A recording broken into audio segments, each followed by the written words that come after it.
تحقیق کی دنیا میں تم فارغ آدمی ہو، کا لفظ میں احتراماً کہہ رہا ہوں، یہ واو کے بجائے آپ یہ لگا دیں ایک۔ اب حضرات نے طارق مسعود صاحب کا کلپ سنا جس میں لفظ ٹٹو کی وہ مزید تشریح کر رہے ہیں اور اس کے اوپر انہوں نے ایک لطیفہ بھی سنا دیا ہے۔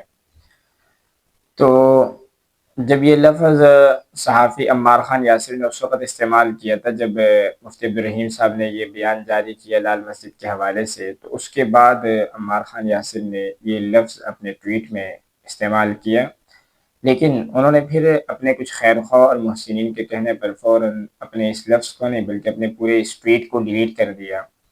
اور پھر انہوں نے مفتی عبدالرحیم صاحب سے رابطہ ہوا اور انہوں نے معافی مانگی، اور مفتی عبدالرحیم صاحب نے کہا کہ میں نے اللہ کی رضا کے لیے معاف کر دیا ہے۔ بات رفع دفع ہو گئی، بات ختم ہو گئی، لیکن اس کے بعد پھر مفتی طارق مسعود صاحب نے اس لفظ کو لیا اور انہوں نے کہا کہ عمار خان یاسر جو ہے وہ عوامی ٹٹو نہیں بلکہ عوامی ٹٹی ہے۔ یہ لفظ آپ لوگوں نے بھی اس کلپ میں سنا۔ تو طارق مسعود صاحب آپ کو زیب نہیں دیتا کہ آپ بازاری زبان استعمال کریں، آپ ایک رسمی سند کے ساتھ عالم دین بھی ہے اور پھر لوگ آپ کو مفتی کہتے بھی ہیں اور مفتی سمجھتے بھی ہیں، تو لہٰذا آپ کو بازاری زبان استعمال کرنا اس طرح زیب نہیں دیتا۔ بہرحال آپ نے استعمال کی، آپ کو اچھا لگا برا لگا، لیکن آپ کے اس ویڈیو کی وجہ سے اور اس لفظ کی وجہ سے مفتی عبدالرحیم صاحب کو کتنی گالیاں پڑی، کتنا ان کو برا بلا کہا جا رہا ہے، کتنے وہ طعن و تشنیع کا نشانہ بن رہے ہیں، حالانکہ وہ سفید ریش آدمی ہیں، ان کو گالیاں پڑے تو اچھا بھی نہیں لگتا، اور وہ طعن و تشنیع کا نشانہ بنے تو مناسب بھی نہیں ہے۔ لیکن آپ کے اس ویڈیو کی وجہ سے، جو آپ نے ویڈیو بنائی عمار خان یاسر اور استاد العلماء استاد الحدیث حضرت مولانا ڈاکٹر منظور مینگل صاحب کے حوالے سے، اس کے اوپر لوگوں نے ان کو بھی گالیاں دی، اور جب یہ واقعہ پیش آیا تو میں نے بھی اس کے اوپر ویڈیو بنائی تھی کہ بھائی مفتی عبدالرحیم صاحب نے ثبوت مانگے ہیں، مولانا عبدالعزیز صاحب موجود ہے، وہ ثبوت پیش کر دیں گے، لہٰذا آپ حضرات جو ہے وہ مفتی عبدالرحیم صاحب کو گالی نہ دیں، ان کو برا بھلا نہ کہیں، ان کو طعن و تشنیع کا نشانہ نہ بنائیں۔ اور اس پر بہت سارے دوست ایگری بھی ہوئے کہ بالکل آپ کی بات ٹھیک ہے، ہمیں اس میں کباب میں ہڈی نہیں بننی چاہیے، اگر ان کے پاس ثبوت ہے تو وہ پیش کر دیں گے، لہٰذا ہمارا واسطہ نہیں ہے، ہم ثالث نہ بنیں۔ لیکن آپ نے جب یہ ویڈیو بنائی تو اس کے اوپر اس کے بعد جو ہے مفتی عبدالرحیم صاحب کو مزید گالی اور طعن و تشنیع کا نشانہ بننا پڑا،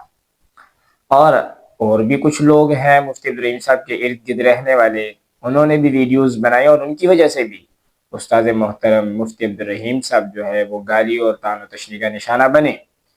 اور اس ویڈیو میں آپ نے عمار خان یاسر کے حوالے سے مزید ایک بات کی کہ یہ تحقیق کی دنیا میں بالکل فارغ ہے، تو مفتی صاحب آپ 2-3 ثبوت بھی پیش کر دیتے کہ عمار خان یاسر کیسے تحقیق کی دنیا میں فارغ آدمی ہے۔ بہرحال اس پہ میں مزید نہیں جاؤں گا، میں اتنی سی بات کروں گا کہ طارق مسعود صاحب آپ سے تحقیق کی دنیا میں عمار خان یاسر کافی آگے ہے۔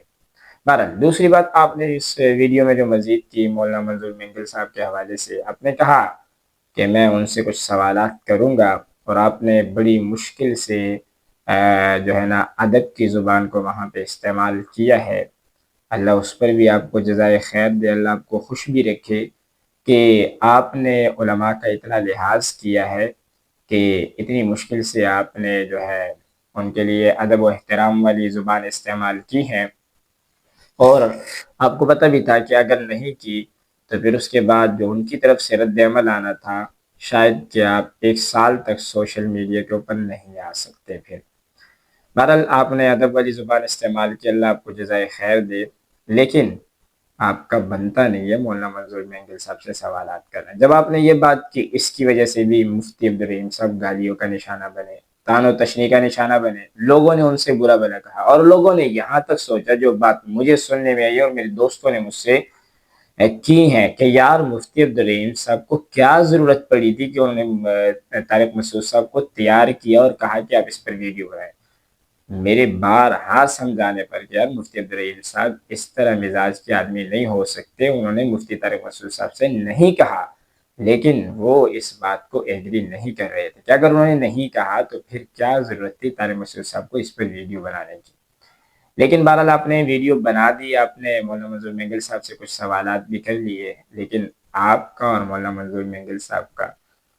مولانا منظور مینگل صاحب کا جو علمی رتبہ ہے، مقام ہے اور جو تجربہ ہے، شاید اتنی آپ کی عمر بھی نہیں ہوگی۔ اور پھر مولانا منظور مینگل صاحب کا میں مختصر سا تعارف آپ کو بتا دوں، باقی تعارف سارے ہی جانتے ہیں، میں مختصر سی جھلک ایک دیتا ہوں کہ مولانا منظور مینگل صاحب کون ہے۔ تو حضرت طارق مسعود صاحب، آپ ایک دفعہ آؤٹ آف کنٹری سفر پر تھے اور آپ نے وہاں پہ قرآن مجید کے حوالے سے بیان کرتے ہوئے ایک جملہ بولا تھا جس میں آپ نے سنگین غلطی کی تھی، اور آپ نے لا علمی کی وجہ سے وہ غلطی کی اور پھر آپ نے مانا کہ میں نے غلطی کی، اور آپ نے سوشل میڈیا کے اوپر آ کے عوام سے بھی معافی مانگی تھی،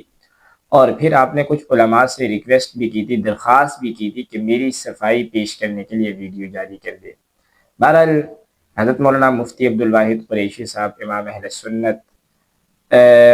ان سے بھی آپ نے رابطہ کیا، ایک بندے کو درمیان میں ڈالا آپ نے، اور آپ نے ان سے رابطہ کیا، اور رابطہ کرنے کے بعد انہوں نے آپ کی صفائی میں ایک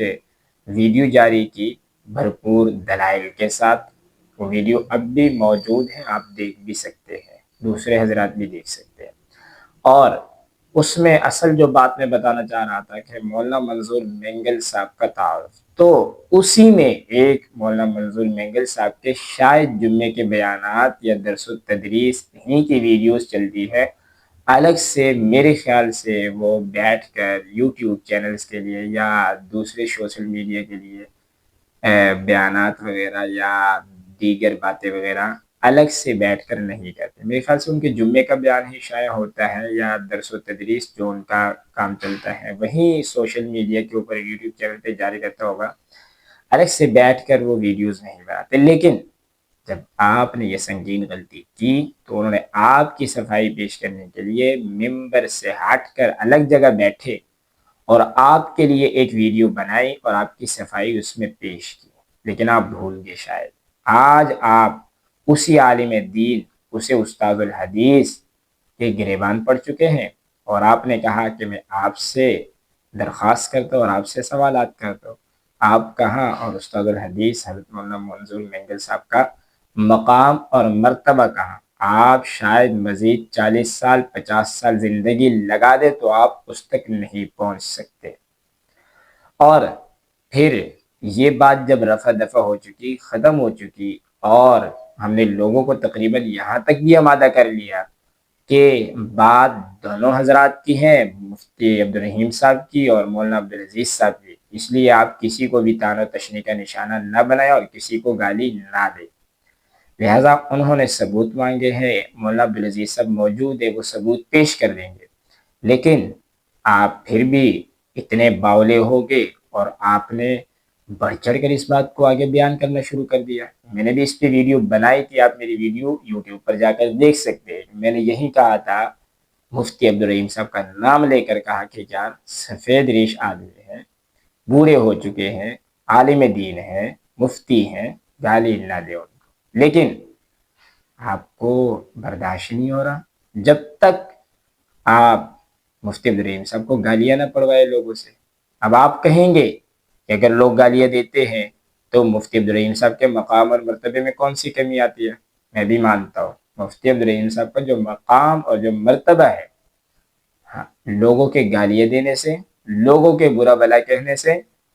ان کے مقام اور مرتبے میں بالکل کمی نہیں آئے گی اور نہ آ سکتی ہے۔ ان کو اللہ نے ایک مقام اور مرتبہ دے دیا ہے، وہ اسی پر فائز رہیں گے۔ لیکن ایک عالم دین کو گالی دینا، ان کو برا بھلا کہنا، مجھے بتائے لوگوں کا کیا حشر ہوگا؟ آپ لوگوں کو اس گناہ میں تو مبتلا کر رہے نا، تو لہٰذا آپ کا میدان نہیں ہے، آپ کی ضرورت نہیں ہے۔ آپ خاموش رہیں، اپنا کام کریں، درس و تدریس کا کام ہے آپ کا، آپ اس کو جاری رکھیں، لہٰذا اس میدان سے آپ پیچھے ہٹ جائیں۔ دونوں حضرات آپس میں دیکھ لیں گے، اگر آپ کی ضرورت پڑی، ہم سے مسئلہ لوگوں سے جو ہے نا علماء سے حل نہ ہوا، آپ کی ضرورت پڑی تو علماء آئیں گے آپ کے پاس، آپ کے قدموں میں بیٹھیں گے، آپ سے ریکویسٹ کریں گے، آپ سے درخواست کریں گے، اور پھر آپ میدان میں آ جائیے گا۔ سٹیج بھی آپ کا، میدان بھی آپ کا، پھر آپ جانیں اور معاملہ جانیں، آپ اس کا حل نکالیں اور عوام کے سامنے رکھ دیں۔ لیکن فی الحال دوبارہ میری آپ سے درخواست ہے مفتی طارق مسعود صاحب کہ استاد محترم مفتی عبدالرحیم صاحب کو لوگوں کے درمیان طعن و تشنیع کا نشانہ نہ بنائیں، ان کو گالیاں نہ پڑوائیں۔ اللہ آپ کو جزائے خیر دے۔